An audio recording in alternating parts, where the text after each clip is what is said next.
We have built our firm around one idea: to lead our clients from where they are to where they want to be. But the ability to deliver the leadership and service our clients deserve doesn't happen by chance. It's a product of who we are. We are engaged, diverse, and innovative thinkers who go above and beyond what is expected because we know our efforts will carry us to achievements others never thought possible. We are unafraid to take the necessary risks that lead to new successes. We embrace change because we know sound principles will guide us through new opportunities. We are committed to empowering our people, our clients, and our communities to become every part of what they aspire to be. We are persistent on our journey forward. It is our openness to collaboration, our desire to achieve better, our character, our vision, and most of all, our people that make us who we are. That's the HB difference. We are Husch Blackwell.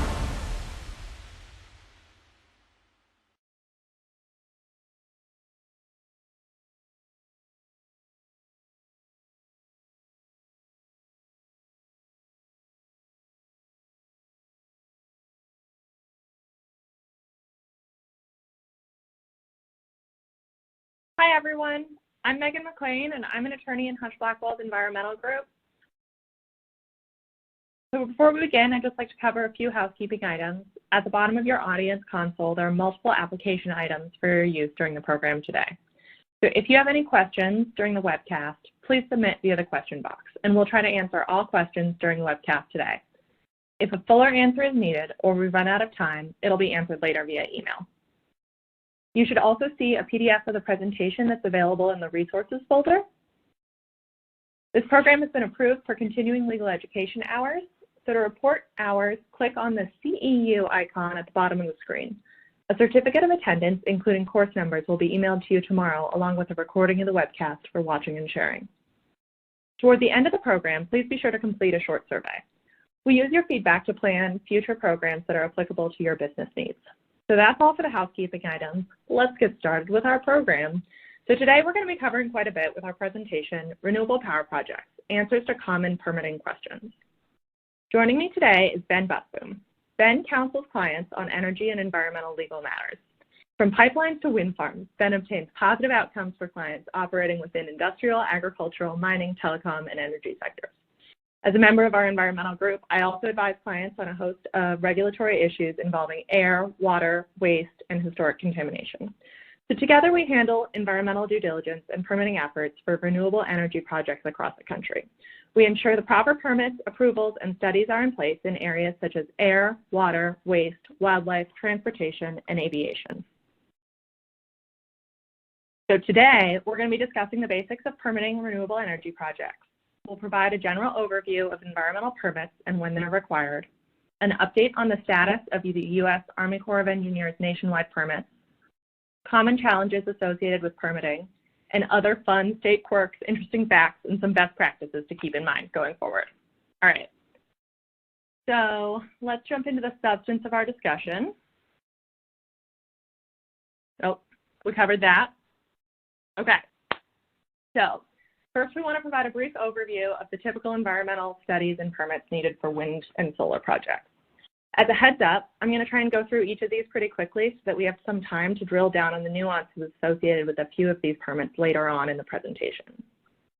If you're looking to learn more, our colleague Megan Caldwell gave an in-depth presentation on this topic relatively recently, and we're planning to send you a link of that presentation tomorrow morning in case you want to watch that one as well.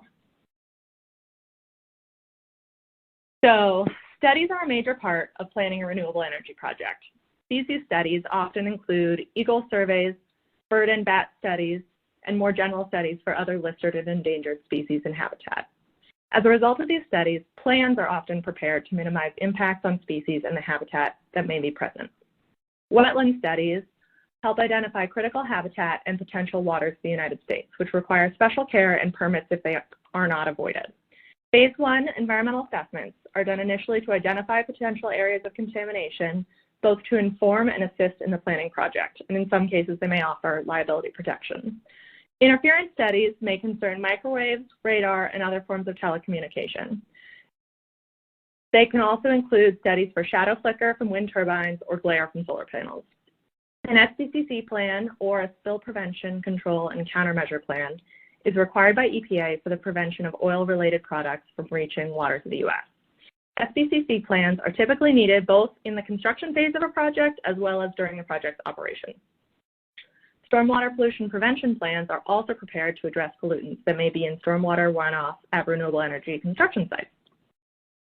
Then we have cultural resource surveys, which are prepared to identify sites of cultural and archaeological significance.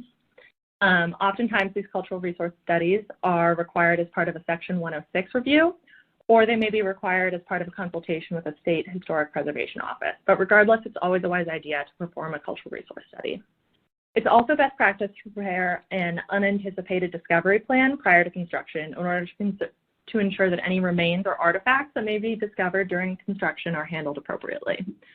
All right, so now let's turn to environmental permits. So we're actually going to talk about each of these federal permits later on in the presentation. So I'm going to put a pin in them for now and skip to the state permits. States vary, but certain types of permits are extremely common. Stormwater construction permits are needed if a project will disturb more than an acre of land. Air permits are typically needed when a construction project will include either concrete batch plants, rock crushers, or generators a lot of the time. Department of Transportation permits are needed when a project involves a state road crossing or a driveway access is needed off a state road. Septic tank permits are needed if there will be an O&M building on site, which has a septic system in it, obviously. And then states also often require groundwater well driller reports if there's going to be a water well, registration of petroleum tanks, definitely if they're underground, but oftentimes if they're above ground as well. Aviation-related submissions, which we'll talk about later on, and water appropriation permits occasionally. Okay, so counties vary in what they require, but frequently renewable energy projects need road use agreements, county road crossing and driveway access permit if a project involves county roads, or if there are local zoning ordinances, they may require special or conditional use permits. Flood zone permits are sometimes required if a project involves construction in a flood zone, as well as building permits or well permits.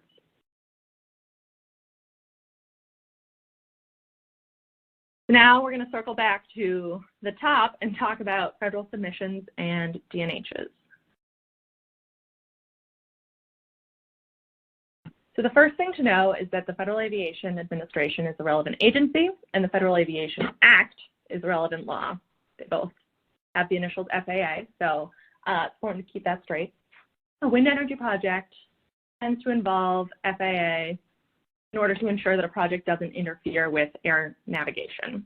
This is virtually never the case for solar projects, but we'll discuss FAA considerations for solar projects in a second. So as we all know, wind turbines are tall. Sometimes municipal airports are nearby planned wind farms. There are 10,000 public use airports around the country, so the risk of potential impacts is very real.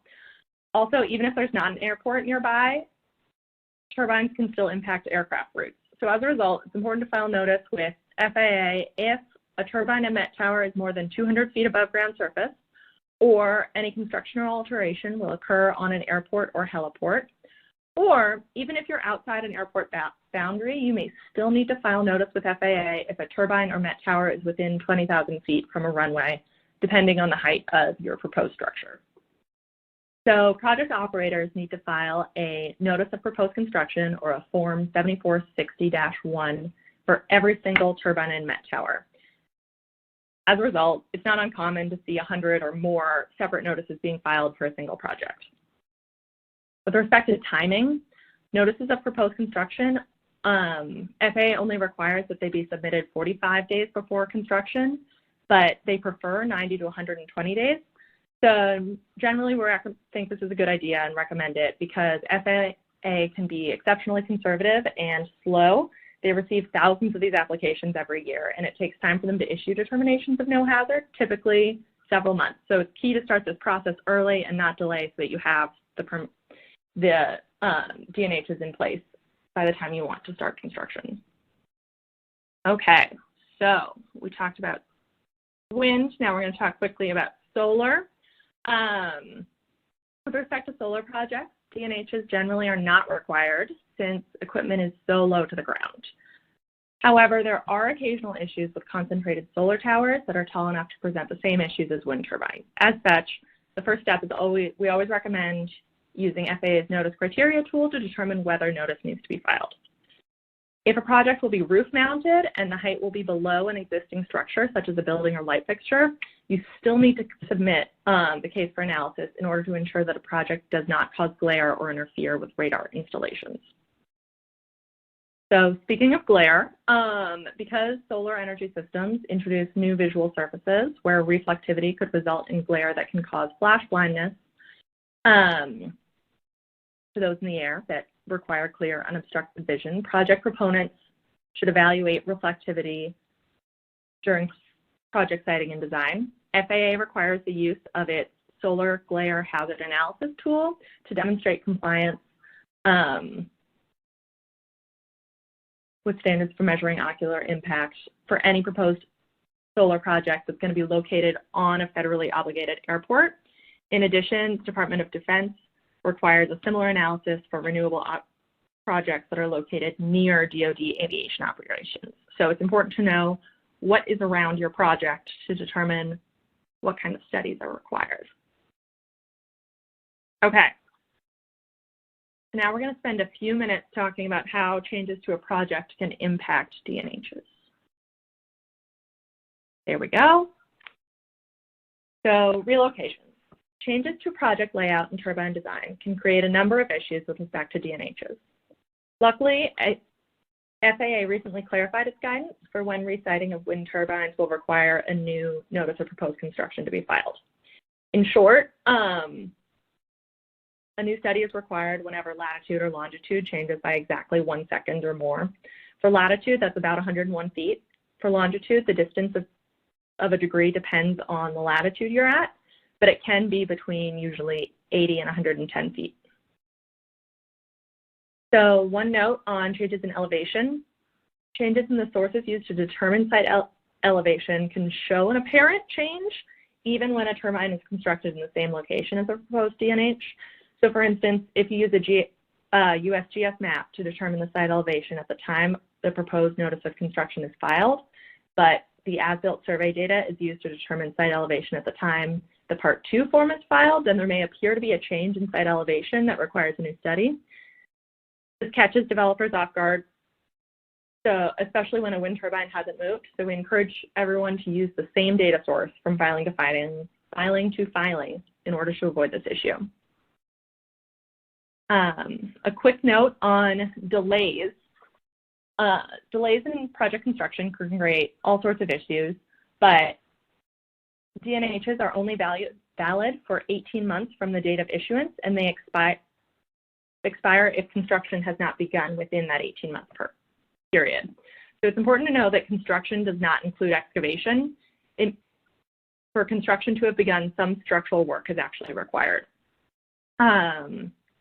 So if it looks like construction won't begin by the DNH expiration date, a project company can file a request for an extension.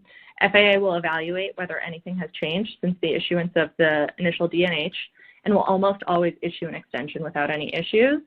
One caution, the extension has to be submitted at least 15 days prior to the expiration date, and if you miss the extension deadline, then you have to start over at square one by filing a new notification. So you want to keep that deadline in mind.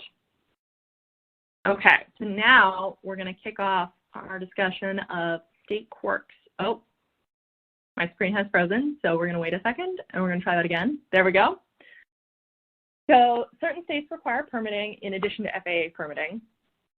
Nebraska Department of Aeronautics requires Met towers over 50 feet that are outside the boundaries of an incorporated city or village to register with the Nebraska Department of Transportation's Division of Aeronautics. And a separate permit is required for Nebraska DOT before erecting any building or structure that exceeds a height of 150 feet. Like Nebraska, Texas and Oklahoma also require Met towers over 50 feet to register with Texas Department of Transportation and the Oklahoma Aeronautics Commission. Okay, so now that everyone's tired of hearing my voice, I'm going to turn it over to Ben, who's going to talk about the reason you're all really on this call today, the recent updates to Nationwide Permit 12.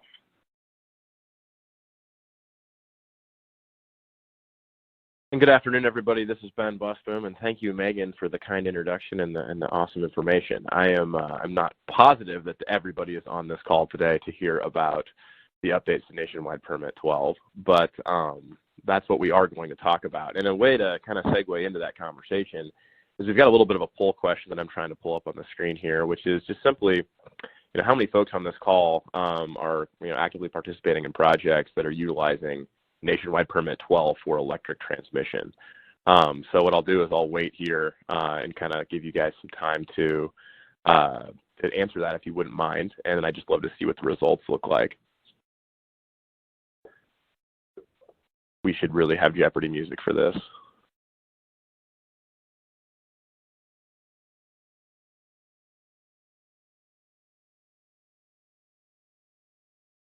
Well, hoping that we got a few answers, we'll hit the submit button here and see what our answers look like. And it looks like we've got it's good. We've got a little bit of a different balance than I was expecting, which is we've got a 70% no and a 29% yes. But getting back to what is going on with Nationwide Permit 12, as many folks on this call are aware, nationwide permits are utilized primarily to kind of expedite the 404 permitting process affiliated with wetlands or impacts to wetlands for projects. And what the nationwide permits do is, depending on the activity, they are essentially pre-authorizations. They kind of have, I'd call them canned or cookie cutter authorizations for certain impacts to certain extents, which allows people to circumnavigate the individual permitting process, which can be a lot more cumbersome, a lot more time consuming, and a lot more expensive, to be honest. And so prior to March 15th, 2021, Nationwide Permit 12 was utilized by both oil and gas operators that were doing pipeline work and also electric transmission or utility lines that were going to be impacting waters of the United States. And they were able to essentially, use this expedited authorization to move forward on a project-by-project basis without the need for an individual permit. Well, these permits have a shelf life like everything else, and it came time to update the permits in 2021. And we were kind of sitting back wondering what they were going to do with regard to especially the permits that are impacting alternative energy. And they came out with a kind of a trick play, if you will.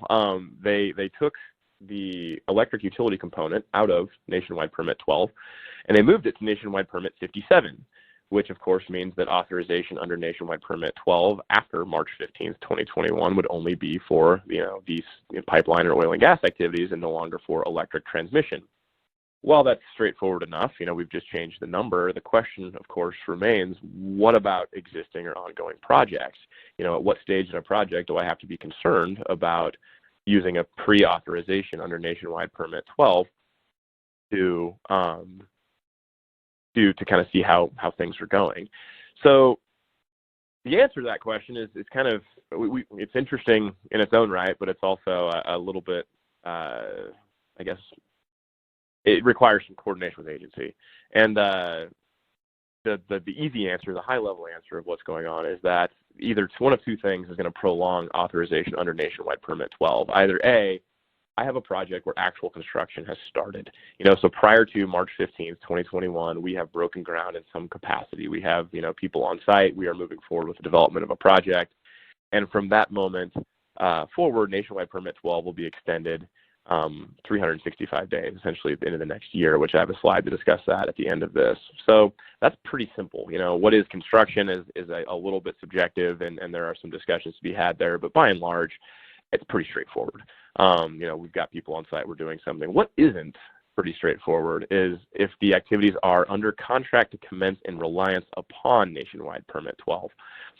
And in particular, what we're looking at is we're looking at 33 CFR 330.6, which says that activities which have commenced, i.e. are under construction, which we just covered, or activities that are under contract to commence in reliance upon a nationwide permit will remain authorized, provided the activity is completed within 12 months of the date of the expiration, modification, or revocation.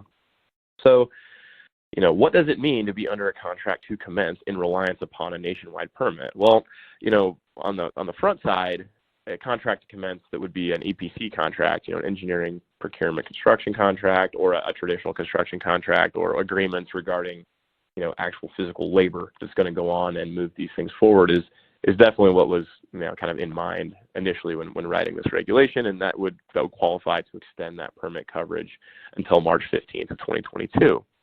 Where it gets a little more convoluted is, okay, how far does that stretch?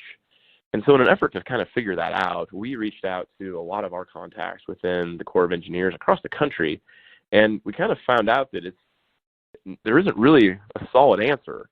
It's kind of a jurisdiction by jurisdiction determination, and that while they all of the contacts that we spoke to had I would call it a project-friendly or project development or reasonable approach to their view on this, there were some nuance with regard to what they thought would qualify and what wouldn't. Some examples of that include like a letter of intent, a non-binding LOI for a construction contract, for example. Is that enough to qualify for, a contract? Well, I think the answer from a legal perspective is maybe not. It's a non-binding agreement. It's not a contract. We're missing the legal people out there, the contractual elements that make a contract exist, which is mutual consent, consideration, binding obligation. Others said, well, we think that, that would show a good faith effort to be contracting, that the terms would be incorporated into a contract, and so perhaps that would work.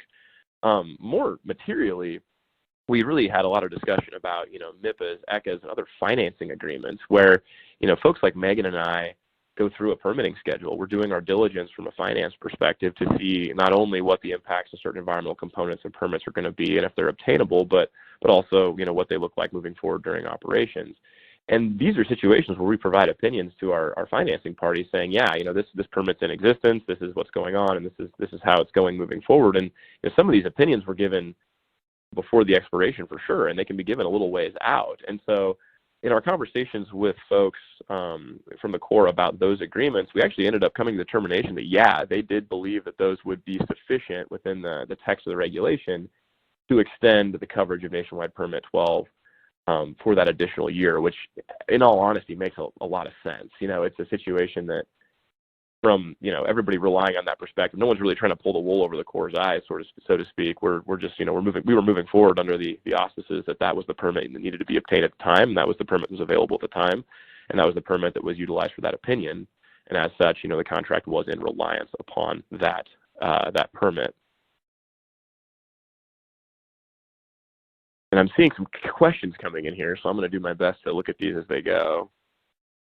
Well, this one's directed to Megan. So, Megan, I'm going to let you answer that toward the end. And then I see another one here that says, is there a risk to the project if we have to move from NWP to NWP, or 12 to 57? Yeah, we'll address that, actually. So this is the next piece of this discussion, and that is, regardless of how a permit is extended, whatever the activity being authorized by the permit is going to be, needs to be completed, especially if it's on that nationwide. Let me rephrase that. Any project that is authorized as an extension of Nationwide Permit 12, whether it be through construction or through a contract to construct, or a contract otherwise in reliance upon the Nationwide Permit, needs to be completed before March 15th, 2022. And if it's not, then the authorization expires. And so what needs to be done in the eyes of the Corps in those situations is either the schedule for construction of a particular project should be aware that these impacts to a WOTUS or whatever that we're going to require Nationwide Permit 12 are going to be, need to be finished before that date, buttoned up, everything's done.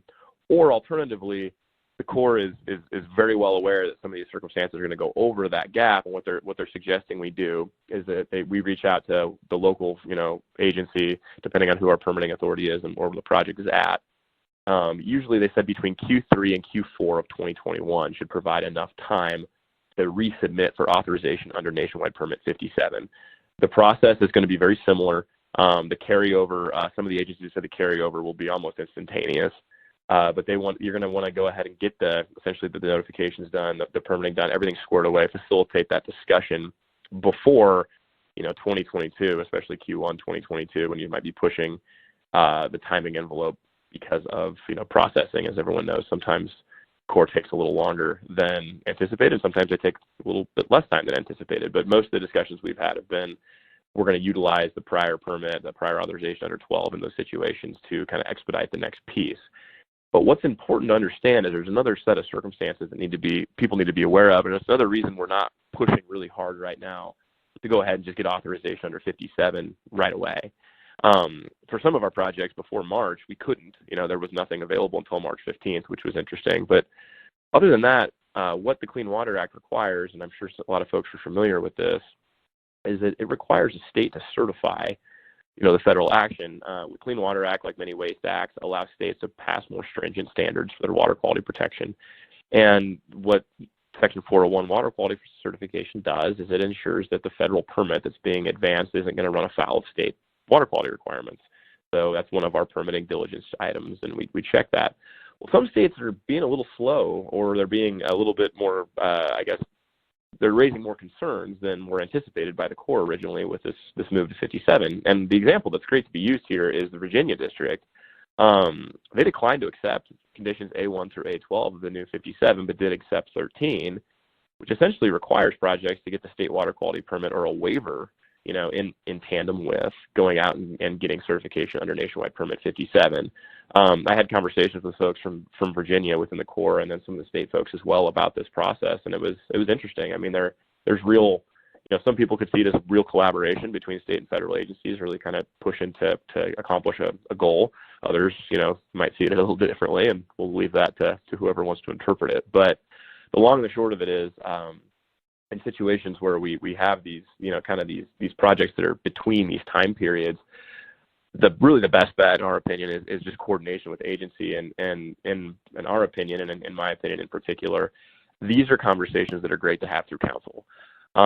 This isn't a cell. It's kind of the way the world seems to work, and it works out a little bit more efficiently sometimes, is, in communicating with agencies about certain components, whether it be a contractual qualification under a financing agreement, or whether it be, qualification under certain other pieces of regulation. Coming through council, we kind of have a way of feeling out the agency, laying, the prototypical trail of breadcrumbs, if you will, to make sure that we're kind of on the same page when it comes to decisions and approaches, and then collaborating with that agency to make sure that there are no surprises along the way. And I think addressing that, through council or directly, early, and often maintaining that line of communication is going to be the best way to kind of move into I'll call it the era of permit 57. And then from there, of course, everyone will go back to kind of the business as usual. Once we understand how to ride the bike, it's pretty easy to do. So that is the update as it stands for nationwide permit 12 and nationwide permit 57. If there are additional questions following this presentation, please feel free to reach out. This is something that, again, we're monitoring pretty closely, and that we're trying to find the best way to move forward on a number of fronts for some of our clients.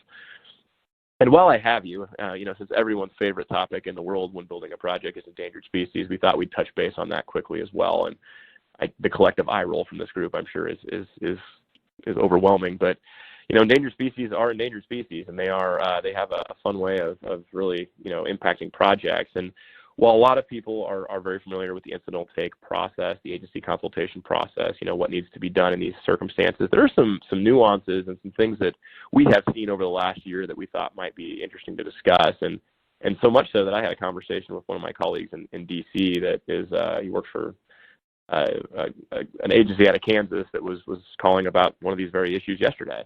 And so the first piece of this is we're always paying attention to 4D exceptions. When it comes to listed species, as many folks know, and as some might not, is when we have listed species, certain activities can be blanketly exempted from the need to get a permit. One of the most prevalent within the wind industry is, Indiana bats and wind turbines. Indiana bats have been listed due to white nose syndrome. White nose syndrome being a disease within the animals, not really a habitat destruction issue. As such, takes by wind turbines are listed within this exception for the bat. While these exist already and they're relatively well understood, what's important to pay attention to is that we have a few candidate species right now that are coming kind of back in front of the eye of the government, and they could have some pretty significant impacts to energy development projects as a whole. And the two I'm referencing right now are the lesser prairie chicken, as some folks on this call may be aware. The lesser prairie chicken kind of came up in, I would say, in the most material way in about 2013. During that time, I was working for a pretty large oil and gas company, and I remember looking at the faces of some accountants talking about mitigation of the impacts of this particular species in a listing decision, and it was not an insignificant situation. It was a lot of reaction that needed to be done, and it's better to be proactive than reactive in some circumstances. And this was one of them, and I think maybe one again.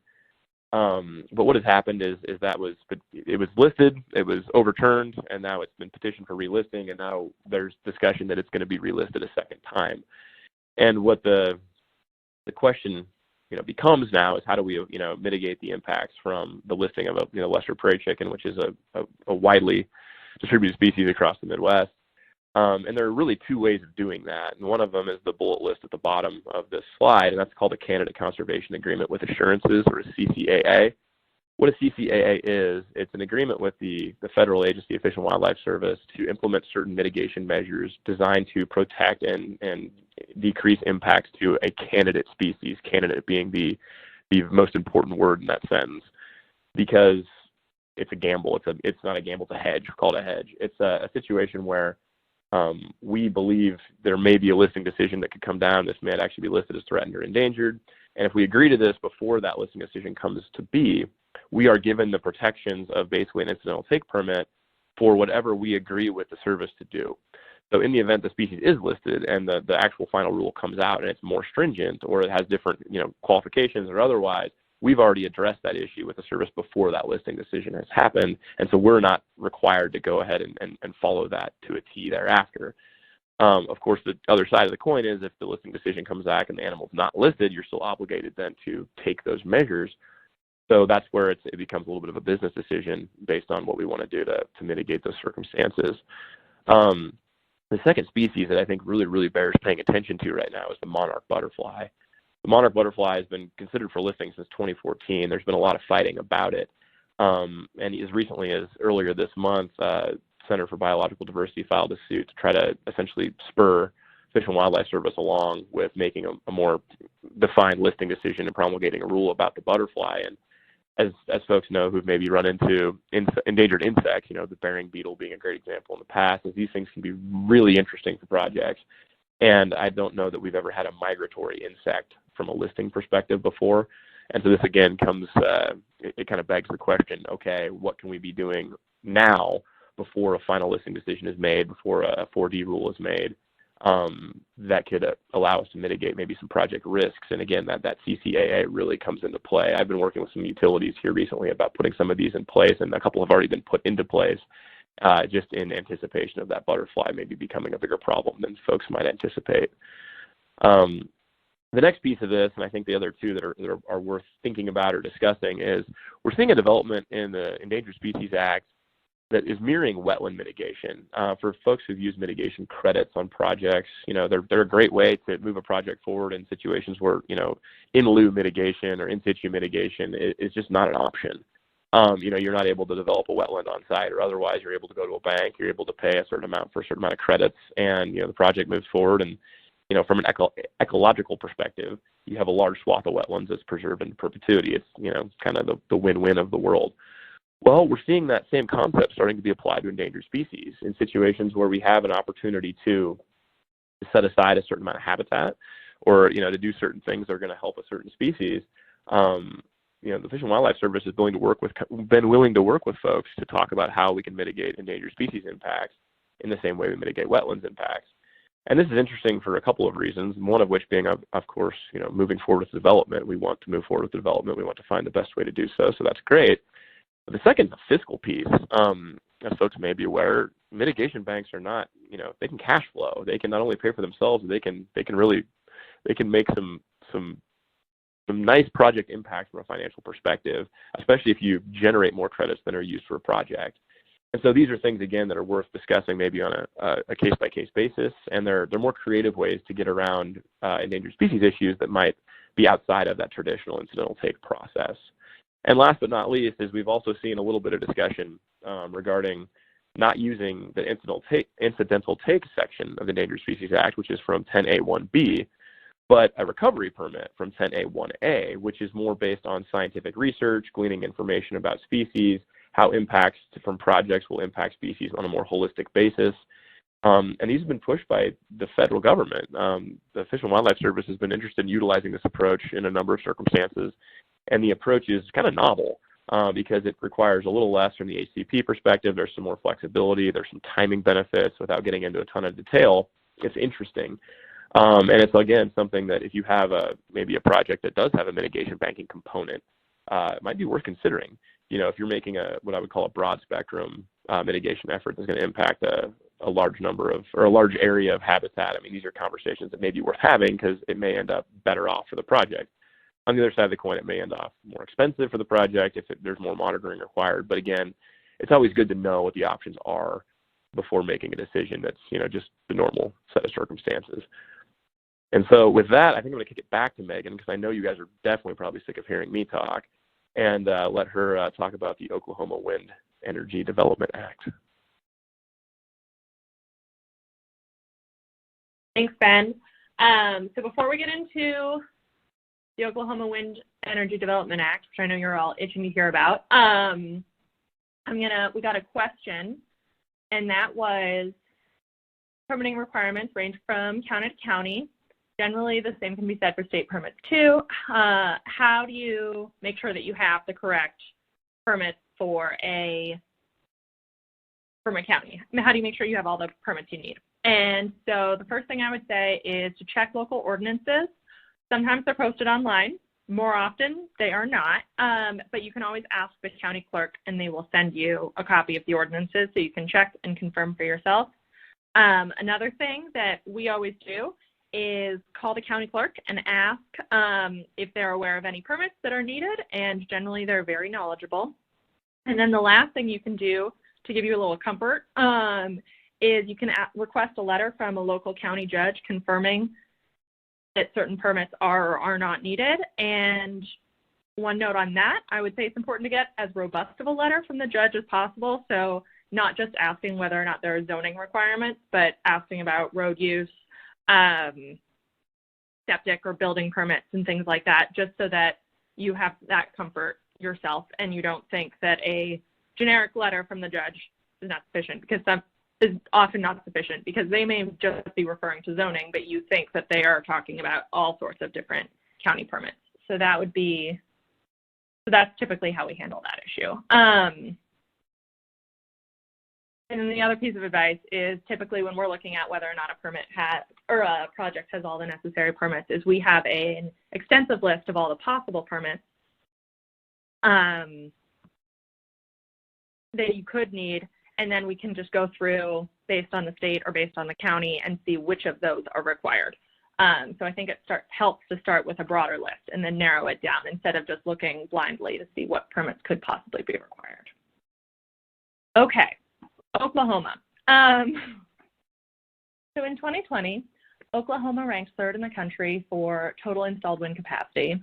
It has wind power resource potential to serve nearly 10% of the electricity requirements in the U.S. So while, yes, this is a very niche topic that we're talking about here, it does have broad impacts, and it comes up more often than you may think. So developers looking at potential wind projects in Oklahoma need to know about the Wind Energy Development Act. The Development Act provides rules for owners of wind energy facilities related to decommissioning, setbacks, insurance, and also includes several complicated notice requirements.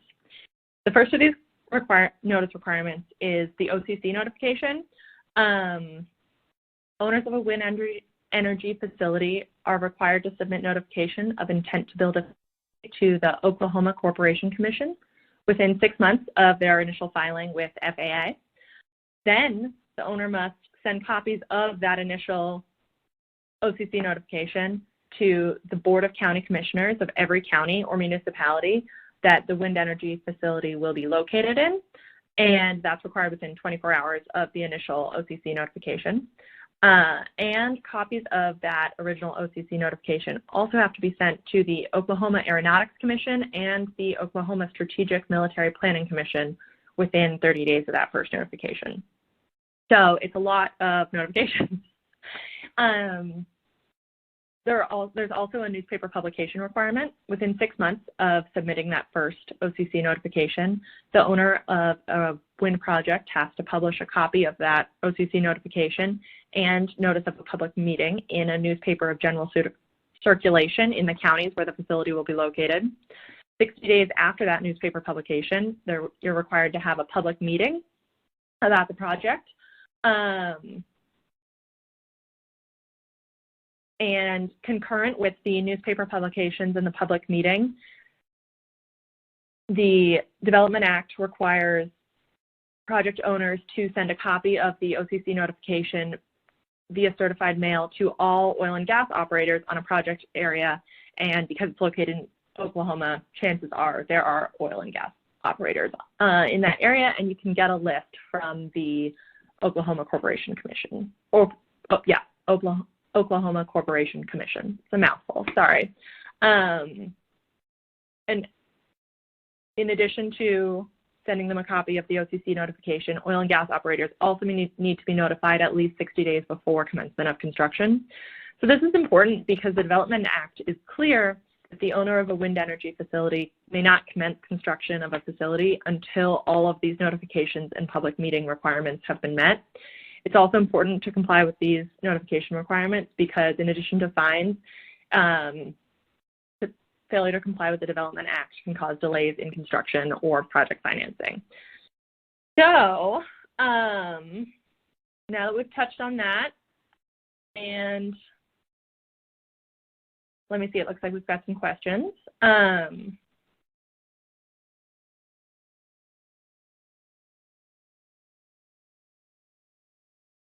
Okay, so we've been asked where we can find an extensive list of permits that could be possible, and I will see if that's something that we can send out following the presentation tomorrow morning. So hopefully that'll help people. All right, so now I'm going to hand it over to Ben so he can tell us a little bit more about historic preservation. Over to you, Ben. Thank you, Megan. And again, as you guys can see, I drew the list of really exciting topics for this conversation because, again, this is one of everyone's favorite discussions, which is, interaction of historic preservation. And so you'll see on this slide, we've got essentially the three bodies of government here, which, the tribe being the third sovereign, our Native American tribes having their own tribal governments. And the Historic Preservation Act, as I'm sure many are aware, ensures that federal permits don't impact essentially state or tribal protected resources. And so I have a little graphic on the bottom right-hand corner of the slide here, the ACHP, the state, the tribe. And what this is, again, is it says that essentially prior to issuing any federal permit, that there has to be a consultation amongst agencies to ensure that there are not going to be negative impacts to historic resources. And, what other than, being a process for project development, I've personally gone through this on a number of occasions where if you're wanting to prolong a project or say there's objecting to a project, this is one of the areas that folks overlook. And it's one that if not addressed appropriately can significantly delay a project and can provide folks with, maybe their opponents of the project with a way to, either delay or stop a project because of the timing that is involved with having to go back to obtain permits or operating under an invalid permit. But what's important to remember, I guess, before we get into the nuances of kind of what's been changing within the Act recently, I think it's important to know that when it comes to the consultation itself, yes, many agencies require the permittee to go out and facilitate a lot of this process, use consultants to do a lot of these things. But in the end of the day, the actual requirement to go through this process is a governmental requirement. It is the government's job to consult with the other government agencies, and that is who is obligated by this law. It has some really material impacts to folks looking for a permit, but when it comes to quote-unquote violation of this is intergovernmental, assuming there's not like some bad faith on the behalf of a permit, somebody seeking a permit. So actually I'm going to back that up really quick, and I apologize for putting through. So the parties here, as I said before, are going to be the ACHP, which is the Advisory Council on Historic Preservation. That's who's kind of driving the ship from the federal government perspective. When you're having, say, an FAA that's going to consult with ACHP to talk about a DNH, for example, impacting a historic property. That was alphabet soup, but that's kind of where they come into play. Now, ACHP also interacts with the State Historic Preservation Office, or SHPO, which I'm sure everyone's familiar with, registering state historic places and kind of, different environs. And where it gets a little more nuanced and entertaining is the Tribal Historic Preservation Office. These are situations where a tribe has informed the state that it is going to have its own kind of branch of preservation, and either in those situations on tribal property, for example, it supersedes the state agency. So if we're in Oklahoma, for example, and we're on a reservation or tribal land in Oklahoma, the Tribal Historic Preservation Office essentially is SHPO. However, that same Tribal Preservation Office is its own entity outside of tribal ground in the event there are some impacts to tribal resources outside of tribal ownership, which is where we get into some interesting discussion when it comes to project development. So the purpose of tribal communication is generally to ascertain if that tribe has, significant resources or interest in an area of a project. And the way this is done, I think the most efficient way it's done, this is a little bit outside the scope of the alternative energy discussion, but just from a, discussion of how it works perspective, is there are some things throughout the permitting process called programmatic agreements, and one of which that makes a ton of sense in illustrating how this works is it's called a TCNS, and it applies to development of wireless communication towers. Essentially, if I'm going to build a wireless communication tower, I utilize this TCNS, which is a tribal notification system that says, here's where my tower is going to be. And it sends an automated update to all these tribes that register within the system, and they have time to basically say, hey, we want to talk, or no, we don't. And the same is true kind of across the entire act. It's one of these situations where you have to give a reasonable opportunity for a tribe to comment on a project, and if nothing is heard, then we move on. And so if a tribe does object, they essentially are that third sovereign, right? So there's a government-to-government consultation that can take place, whether it be from the ACHP perspective or the actual permitting agency's perspective. And in those situations, the applicant's supposed to, facilitate a lot of that discussion as a consulting party. Prior to COVID, this is being the example, like in the TCNS system, for example, this is usually about a 30-day window to respond. This was, basically seen to be reasonable, and projects could move forward if there was no objection within 30 days. Again, the reason that's important is because in the United States, there are over 200 tribes, and these objections do not have to be for projects on tribal ground. They can be anywhere. As many people are aware, Native American tribes, specifically in the Midwest, were nomadic, and there are cultural resources that could be very significant to a tribe that's located in Wisconsin. That's the resource themselves, the trail, the area is in Texas or Oklahoma. There are many cases of this taking place, and there are discussions to be had about that. And again, we're happy to have them as they come up on a case-by-case basis. But so what ended up happening when COVID hit was that the ACHP kind of got themselves in a little bit of a bind. In 2020, they issued a guidance basically prolonging tribal communication for any tribe that was impacted by COVID-19. And the basis for this makes sense, right? Tribes were hit really, really, really hard when the virus happened. Their notification offices were essentially shut down. Their historic preservation folks were not able to be, in offices or coordinating with one another. And so what the ACHP decided was essentially is if there was a notification by that tribe saying that they could not respond due to a COVID-related issue, that the comment period was prolonged indefinitely. And that created a really interesting set of circumstances for project development, because many people had protocols in place to go through this process, 3-day windows, moving forward on projects.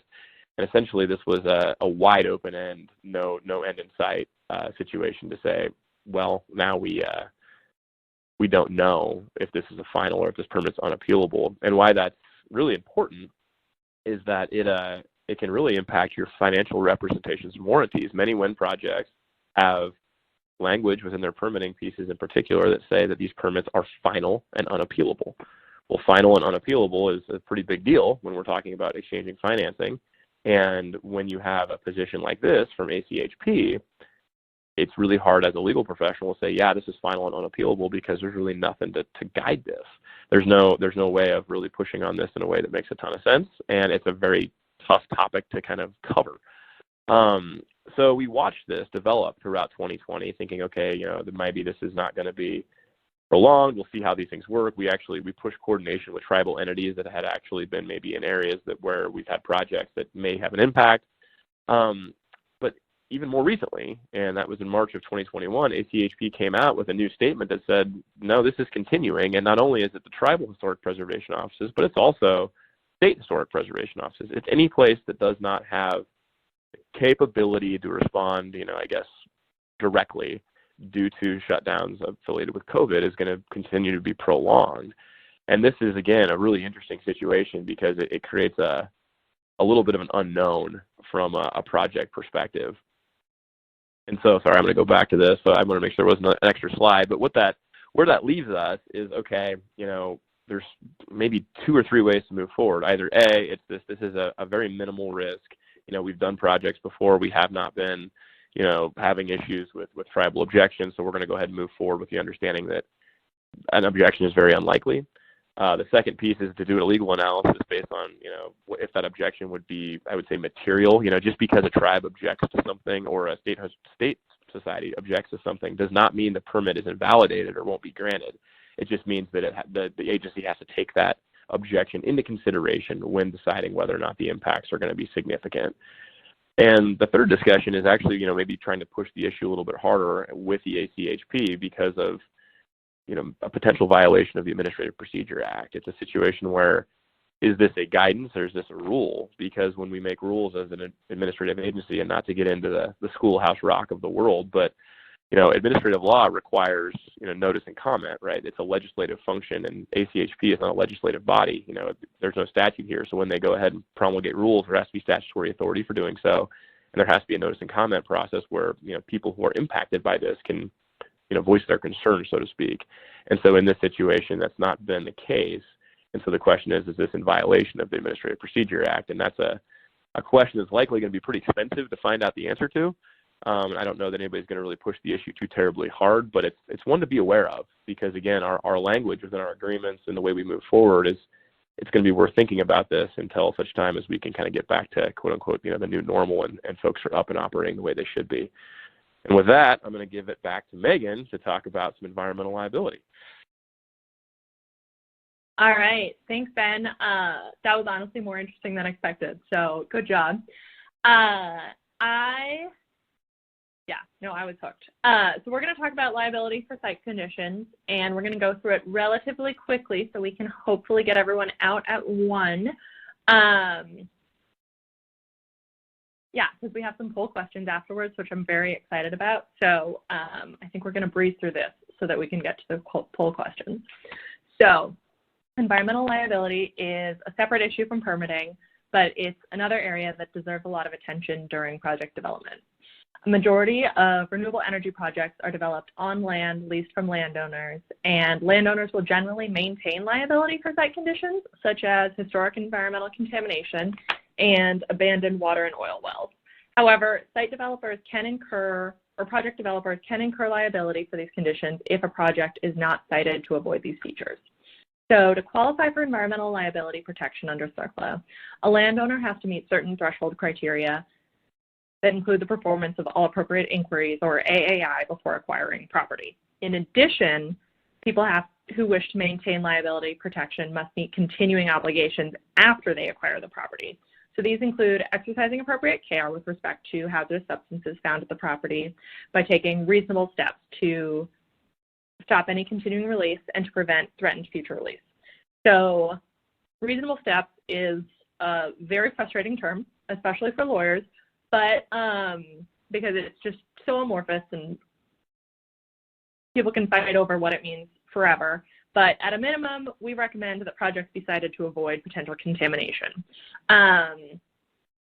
So the 2018 Build Act clarified how those who acquire a leasehold interest in a property can get liability protection. The Build Act creates 3 conditions under which a party can, with a leasehold interest, 3 conditions under which a party with a leasehold interest can get liability protection. The first is the lessee independently meets all the AAI criteria. The second is the owner of the facility has complied with all appropriate inquiry standard, and the lessee is protected by proximity or by contract. And then the third is the owner was in compliance with the AAI standard at the time the lessee entered into the contract. And even if the owner is no longer in compliance, the lessee continued to comply with the AAI criteria from the moment they took over the lease going forward.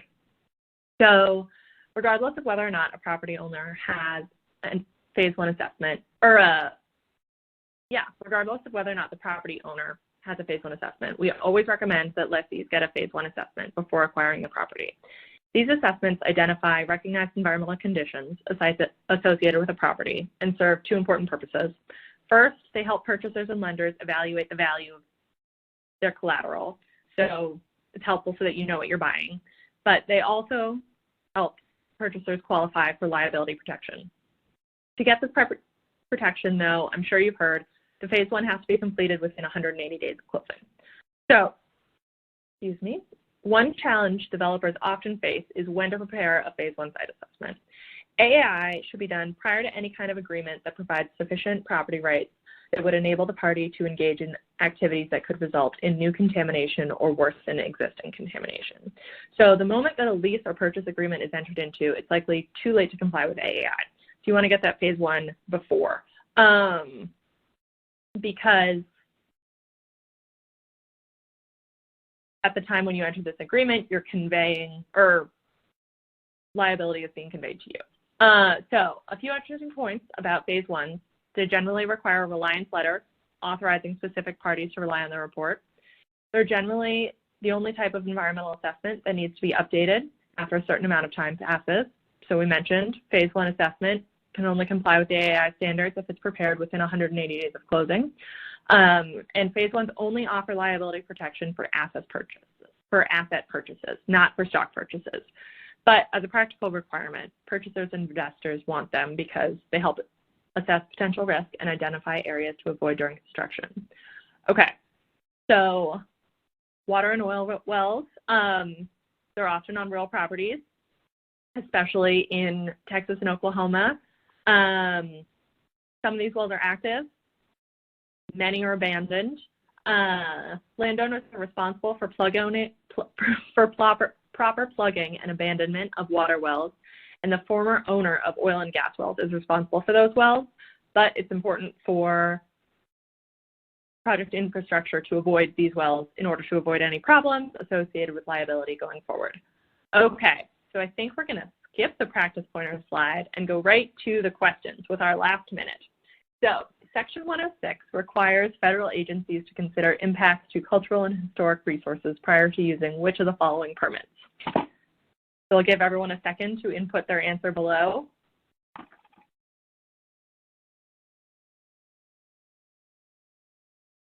Okay, now we'll go to the next slide.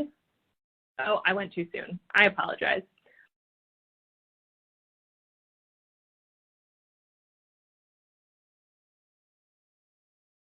So as a spoiler, the answer is all of the above because it's any federal permit. There we go, 80% of people got it right. Okay, what state requires you to register Met towers that exceed a height of 50 feet above ground surface? I'll give everyone a little longer this time. I've learned from my mistakes, and then we only have one more, and then we'll wrap up the program. Okay, let's go to the next slide and see how everybody did. Oh, I was too slow again, or too quick again.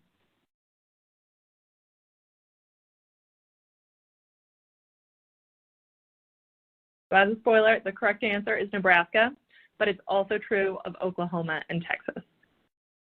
There we go, 83%. People are all over this. Okay. So how many nationwide permits did the Corps create? How many new nationwide permits did the Corps create in January 2021? This one is a hard one. It's also the last one. You had to be listening to Ben very closely. So this will be a good opportunity to see how well everyone is paying attention.